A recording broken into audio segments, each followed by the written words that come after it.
Hey guys, it's Alec Torelli, and welcome back to the Hand of the Day, where I take your questions on anything poker, especially reviewing your poker hands. So today's question comes from one of my readers, Stuart, who writes to me about a hand he played in a tournament. It's level 1, it's really early in the tournament, and he's starting stack, no history, nothing's happened so far. And someone in mid-position, blinds are 25-50, someone in mid-position raises to 125. He looks down in the small blind, he has ace-queen suited. He's not loving playing out of position, but he opts to call, small raise, pretty standard, and I really can't fault you. To the flop, to the flop, to the flop. So the flop comes down queen 5-3 rainbow. Stuart checks over to the raiser, who bets 200. Now, Stuart goes on to tell me he decided to raise to 500 right here. He was really hoping to end the hand, but the villain, his opponent, raises him back to 1,050. He says, I was thinking for a second that he might have an overpair like kings or aces, or even the same hand as my ace-queen. His plan, he tells me, was to call the 500, knowing that if he doesn't catch a good card on the turn, he's gonna check fold, maybe check call a small bet, but probably just check fold right here.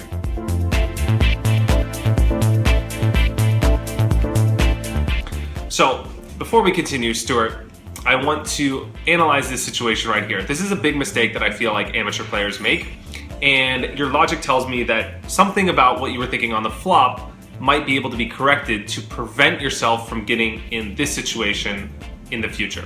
So, when you raised to 500, you tell me that you were hoping to end the hand right here, just to take down the pot. A lot of people do what I call an information raise, and they, instead of calling here out of position, they opt to raise the flop and just try and signify that they have a strong hand, take down the pot, or what I call find out where they're at. And the problem with doing that is that you allow yourself to open the door to get raised again. So you're building the pot out of position, which is the opposite strategy that you were trying to adopt by flat calling pre-flop. You went on to tell me that you don't love playing out of position. So then why would you inflate the pot out of position when pretty much you are giving your opponent the chance to 3-bet you on the flop with all hands that crush you? And now you're not gonna know what to do. Worse, instead of folding when you did this information raise, you decided to call and continue to put more money in the pot. This could be a good play if you know something about your opponent. So you really have to ask yourself here, what do I hope to gain given the action I'm taking? And I feel like we missed that line of logic on the flop, which led us into a very compromising situation. A good time to check raise the flop would be if you know something specific about your opponent that you could induce further action by your check raise. So if, for example, your opponent is gonna float you, or 3-bet you with nothing, or call with a worse hand, this would be a great time to check raise the flop. Another good time to do it would be if you had much less chips, it was later on in the tournament, you had more information about the table, your opponent, and his image to know that this was the correct decision. But early on in a tournament especially, I feel like people opt to play much more straightforward and much tighter. So this play here is a little too aggressive, and as you can see, it opens the door to your opponent, putting you in a very tough spot. And the other thing to say is, you said, I'm gonna call the 500, knowing if I don't catch a good card on the turn, I'm gonna fold. So you're pretty much calling 10% of your stack here on the flop, hoping to catch an ace or a queen, and still might not be ahead in the hand. So it's really not a great spot to put yourself in by check raising, and it's also not a great spot to call a 3-bet with, given your line of logic. If you were to tell me, I'm gonna call his 3-bet here because I think he's bluffing a large percentage of the time, I would say, okay, fine, I give you credit for inducing a bluff out of your opponent and go ahead and proceed with the hand. But calling to try and improve, to be out of position and still maybe not have the best hand, just a little too ambitious. Let's move on to the turn. So the turn comes an ace. Now you have top 2 pairs, which of course is a huge hand. You check, again, of course, and your opponent bets something like 1,500. Since you don't really have a lot of chips here, you go on to mention you can't really call. It's kind of a spot where you have to go all in or fold. The pot is so big and his bet is so big relative to your chip stack, and you go all in. Of course, given this situation that you found yourself in, given how you played the hand before, no one's ever gonna blame you. You have top 2 pair, you've turned the best card in the deck, and you have a little over a pot-sized bet left, not even 2 pot-sized bets left. Of course, you're gonna go all in here and hope for the best. But you go all in, your opponent has a set of threes, and you're out of the tournament. You go on to say that in hindsight, the flop was not really a great play possibly, and you put him on an overpair to the queen, and your logic here is great when you tell me if he had aces or kings, then aces got there, aces beats you on the turn, and kings would probably check the turn behind you, meaning that when he bets the turn, you're hoping he has the same hand as you, like ace-queen. I think this is a really good point. It's still very tough to fold, even with this logic. The fact that two kings are going to check behind on the turn, and he's only going to be betting theoretically with ace-queen or better, it's still extremely hard to fold against an unknown opponent just because they might have some crazy bluff, or he might have something like ace-king and now be betting the turn.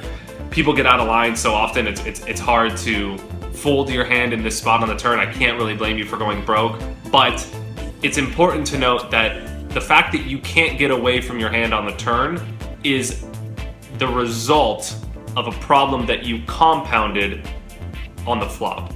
So had you not played your hand this way on the flop, it's important to recollect how the hand would have played out on the turn and perhaps the river.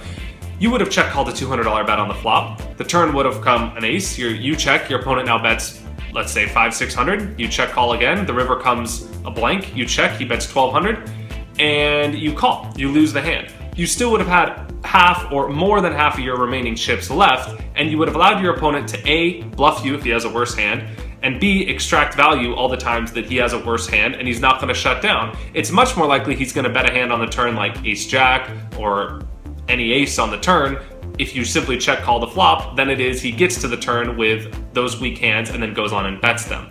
So you're putting yourself in a spot where the only time you're going to put a lot of money in the pot by inflating it, when you inflate the pot out of position, the only time the pot's going to get big is when you're probably beat and drawing close to dead.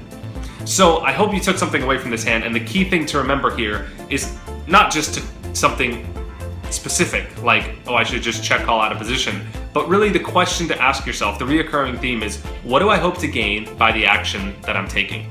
And unless you have a reason to be putting a lot of money in the pot, especially out of position versus an unknown opponent, you really need to be cautious in the hand. So ask yourself that question. What hands am I representing? What hands is my opponent likely to have? How is he going to react given my action? What action do I hope to achieve by my raise, by my call, by my check raise?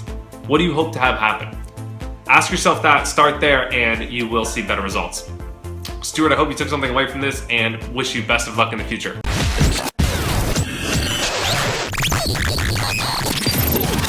If you guys have questions to ask me for my Hand of the Day episodes, you want questions on poker, please subscribe to my blog, alectorelli.com, and enter your name and email in the header, and just respond to the welcome email. Shoot me your hands, and I will include them in videos.